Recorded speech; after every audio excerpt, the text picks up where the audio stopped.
Hello, welcome to Summerfest Online 2020. Thank you very much for coming along to view these presentations. Just a quick reminder that we have a number of exhibitors in the exhibitors hall. If you want to go along and have a quick browse, maybe do some shopping, then we'd love to see you. And a quick reminder too about our wonderful sponsors, Yayo Hemp Products and Butte Island Cheese. They're also in the exhibitors hall and they'd love to see you too. If you've enjoyed the show, please remember this is a free event, and if you'd like to make a small donation, you'd be very welcome. Please go to the Friends of VegFest page to make a donation. And a reminder too, we have another show in November, London Online, and in next March, Plant Powered Expo. And you can find out all about that on VegfestUK. Thanks very much and enjoy the presentation.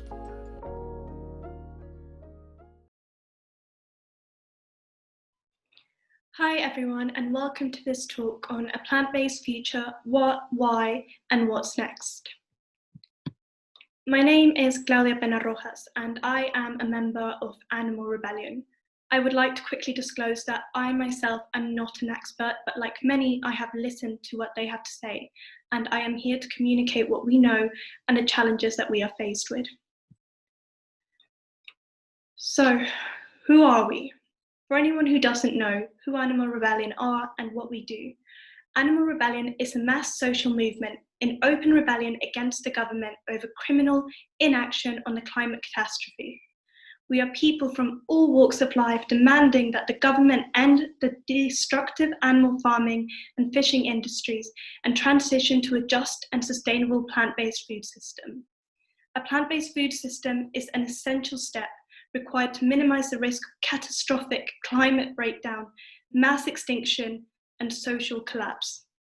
And we focus on it in order to bring it more into the environmental discussion. So, the climate emergency. What's already happened? The idea that human activity and the release of anthropogenic, human-sourced greenhouse gases impacts the climate and causes global warming is not new. Experts have known about this for decades, and even the last generation were taught it in school. While the evidence is clear, the science has not been translating into policy and legislation, and often it has not been communicated well to the public.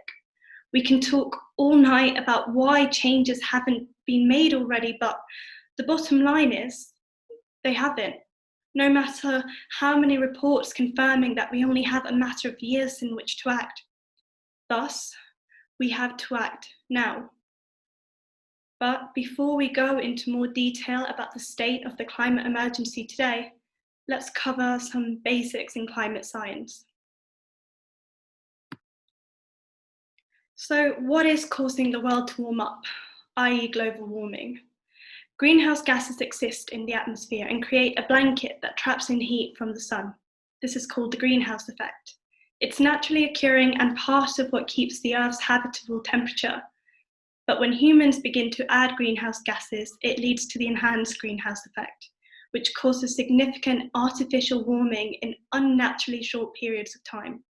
This upsets existing ecological and climate systems and negatively impacts them.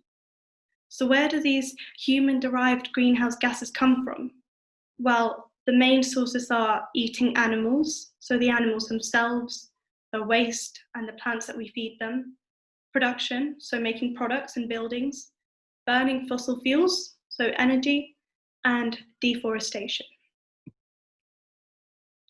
Climate breakdown is fueled by anthropogenic greenhouse gases. 51% of greenhouse gases are released from deforestation and other animal agriculture processes.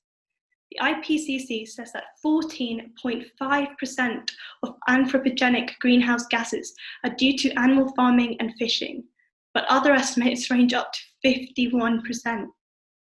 These statistics change depending on how you analyze the situation and what you include.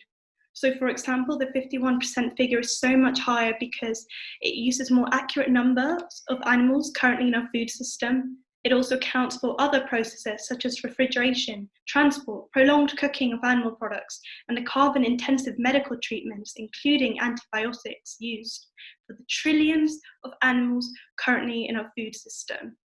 And it also incorporates greenhouse gases emitted through deforestation or farming. But let's take the more conservative figure of 14.5%. That still means that animal farming and fishing account for more greenhouse gases than the whole of the transport sector, which includes an estimated 13%. With animal products consumption rising, proposed solutions like regenerative grazing will never be able to supply what is demanded. We would simply not have enough land to cater for everyone's demand, so animal products would become something only the rich would have. Predominantly, as the result of this impact, we already see 300,000 deaths every year linked to climate change. It is already happening. We aren't talking about something that will happen in the future. We are already in a climate emergency. Throughout the history of life on Earth, there have been 5 mass extinctions. A mass extinction event is defined by over 75% of all species on the planet going extinct in a short geological period of time. 4 of the mass extinction events have been caused by an increase in greenhouse gases, including CO2. The most recent involved an asteroid colliding with the Earth. With that said, what are we seeing today? We are seeing an increase in CO2 and other greenhouse gases, leading to an increase in temperature. But we aren't just experiencing that, the planet is also seeing deforestation, desertification, water pollution, direct exploitation, plastic pollution, and eutrophication. As a result of all this, we are seeing species extinction rates that are between 100 and 10,000 times higher than the natural background rate of extinction. We are currently in the 6th mass extinction, and we are quickly running out of time.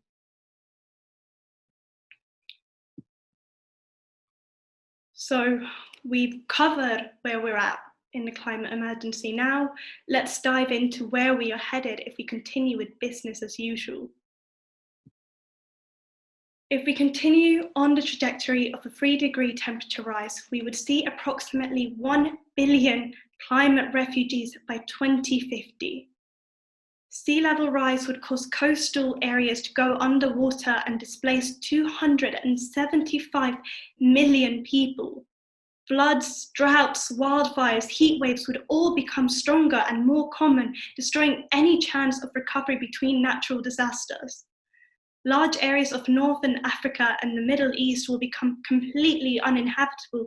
The grounds would become too hot and the soils become too degraded to grow food, hitting many of the major food-producing regions, leading to widespread food shortages and starvation globally. We could see the unraveling of human civilization by 2050. What does the unraveling of human civilization mean? Social collapse. The end of everything progressive. That means that 200 years of progressions and the people who fought for them, civil rights, human rights, women equality, workers' rights, animal welfare, is all going to come to nothing. Certain human rights will begin to be undermined, and we can already see this happening in China right now. The poorest countries who contribute the least to the problem but bear the most of the impact. Social collapse may seem far-fetched to us now. We've been very fortunate in the West. We've been very comfortable and had much provided to us from the expense and oppression of others. But climate change-induced social collapse will really start to test this way of life. So let's take a closer look at some more contributions of animal farming and fishing. The animal agriculture and fishing industry are made up of 4 areas. So you have meat, fish, dairy, and eggs. We won't go through all of the industries in detail at this time, but to give you an idea, here are some statistics from the fishing industry. Fishing has become so exploitative that it is a greater threat to marine systems than water pollution or any other environmental issue. Many people would not link ocean plastics with animal products, but it was found that around half of the plastics in the Great Pacific Garbage Patch is fishing gear. Fishing gear that is estimated to affect over 800 species, for example, by strangling and entangling sea life, and causes severe damage to marine ecosystems. Fishing gear is consistent in its durability and takes centuries to decompose into tiny toxic microplastics. Around half of all fish humans eat come from aquaculture, and even the lowest impact of aquaculture operations still emit more greenhouse gases than vegetable proteins. Aquaculture also spreads diseases into natural environments and devastates wild ecosystems. So why do we need a plant-based food system? In 2018, a group of researchers at Oxford began a study into sustainable meat and dairy. They soon discovered that there was no such thing when you were trying to feed the global population as it is. It turned into the largest ever study into the environmental impact of food generally. Over 5 years, they analysed 40 food products that make up 90% of the food we consume. Each food product was assessed for its total environmental impact. When releasing the study's finding, Joseph Poré released a statement that said, "If there is something that could happen, and if it does happen, it will be serious enough. Then we should plan for the worst and hope for the best. The person who says there is no risk has no burden of proof. The lack of complete certainty is not a justification to do nothing." We have been talking about animals as statistics. Now let's talk about them as individuals and ask whether we should care about them. Not using animals as food in our food system and other activities is not a matter of love or compassion for animals. It is a matter of justice. Their lives are not ours to take or use. They are their own. Most people believe in justice. The animal farming and fishing industries are made up of 4 key industries, as we have previously mentioned: meat, fish, dairy, and eggs. Collectively, these industries kill 75 billion land animals and 2.3 trillion marine animals every year. Every single one of those animals is an individual that didn't want to die. We need only put ourselves in the animal's position, and the reasons to transition to a plant-based food system and excluding animal exploitation from other areas of society become clear. But the number of animals we use for food has been increasing and is projected to significantly increase in the future as the human population grows and becomes richer. Sometimes it can get lost that the reason we care about the climate and animal emergencies is because they both involve suffering and injustice with regards to humans and animals.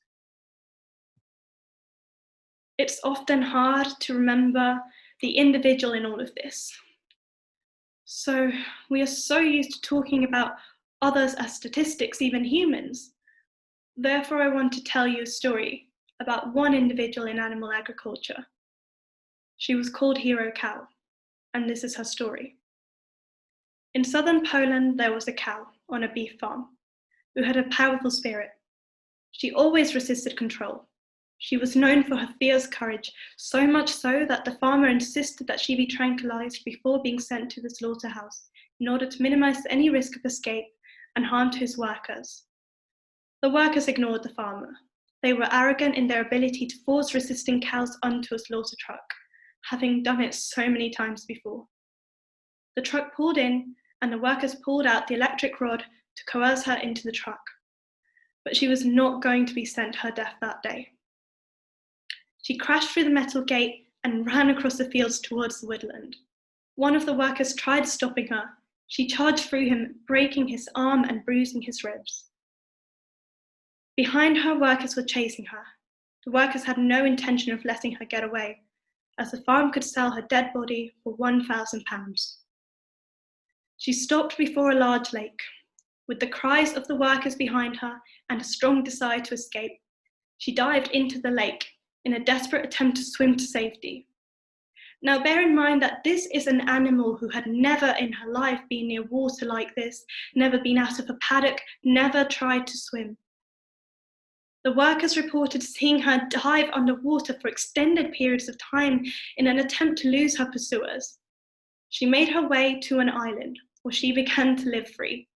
The farmer spent 2 days trying to capture her, but she would attack him any time he got close. The farmer considered shooting her to save himself the hassle, but if he did that, he couldn't profit by selling her body as meat. So he enlisted the fire brigade to help capture her so that she could be sent to the slaughterhouse.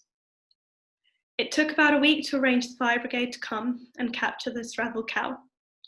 They drove a boat over to the island, but when they got close, she escaped again and swam over to the neighbouring island. The fire brigade gave up and went home, and she stayed free. Whilst all of this was happening, her story made international news and captured the hearts of many people in Poland and around the world who thought that she deserved a long life free from suffering. She became known in the media as Hero Cow. A local politician who was touched by the story and wanted to be popular with his people offered the farmer money so that she could live her life in safety on his land. With the support of the nation, the farmer accepted this offer, and it was decided that a team would be sent to capture her and bring her to sanctuary. By this point, Hero Cow had been fugitive for 1 month. A veterinarian and 4 rescuers made their way to the island.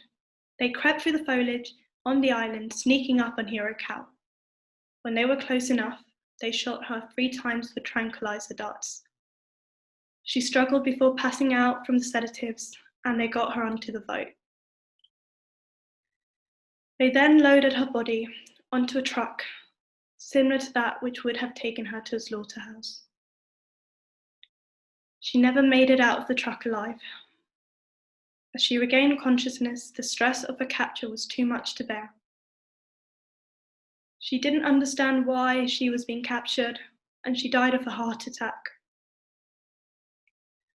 This is just one tragic story of an animal who is trapped in an unjust system.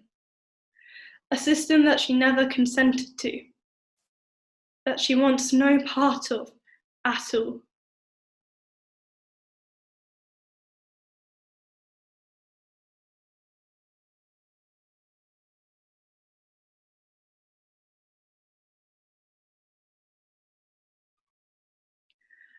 So that was all doom and gloom, but what can we actually do about it? Well, animal rebellion was initially conceived by an Extinction Rebellion activist who was confused as to why animal agriculture, the leading cause of so many of the environmental issues that we are trying to address, was not being spoken about, and why animals were not being given consideration. She was put in contact with people over at Animal Think Tank, and that's when Animal Rebellion started. Animal Rebellion was not created to replace Extinction Rebellion, but to work alongside in partnership with them. The movement of movements is where many movements, all demanding government-led system change, work alongside each other with their own unique perspectives. Animal Rebellion includes the animal message, and that makes us unique, but rather than focusing on our differences, the movement of movements embraces our similarities. We will all have differences, but to build a mass movement with the little time we have to act, we must work with each other and demand action from the government. The environmental movement's message so far, especially since Extinction Rebellion was started, has been that we need to address the climate emergency now. Animal Rebellion's message is that in order to end the climate emergency, we must end the animal emergency. We need to urgently end animal farming and fishing and transition to a sustainable and just plant-based food system in order to avert climate breakdown, mass extinction, and social collapse. The truth is, everything we do is an experiment. We don't know what will work and what won't, and that's why the more people we have innovating, thinking big, building networks and communities and designing actions, the better. So phase 1, we change the political weather by raising public awareness about the crucial need to shift the UK to a plant-based food system. We shift the conversation so that the transition to a plant-based food system is synonymous with ending the climate crisis. Phase 2. We make sure that the effects of animal agriculture and the needs of animals have seats at the table whenever and wherever climate action is discussed. Phase 3. We make sure that this issue and those affected cannot be ignored in the houses of power. We go straight to the top, demanding change from those who keep the power from the people, telling them that we have seen a better way, and we won't stop until they accept the inevitable and support a transition to a just and sustainable plant-based food system. We'll take on phase 1 of our strategic plan and try and shift public conversation and change the political weather. Actions will happen on every level, whether it is on a national scale or a local scale, and will be organised by any and every concerned citizen who believes in our principles and values and wants to get involved. So by now, I'm sure you're all itching to get started, which brings me to the final section of this talk, which is how you can get involved. So how can you get involved? Well, there are so many ways. You can donate, whether that's time, money, skills. You don't need to have loads of time and a variety of skills to join. Any time, any skills, there are always ways you can get involved. You can join or start a local group. You don't need to get arrested. There are so many roles that are not arrestable. You can see the right-hand side of the slide for some examples.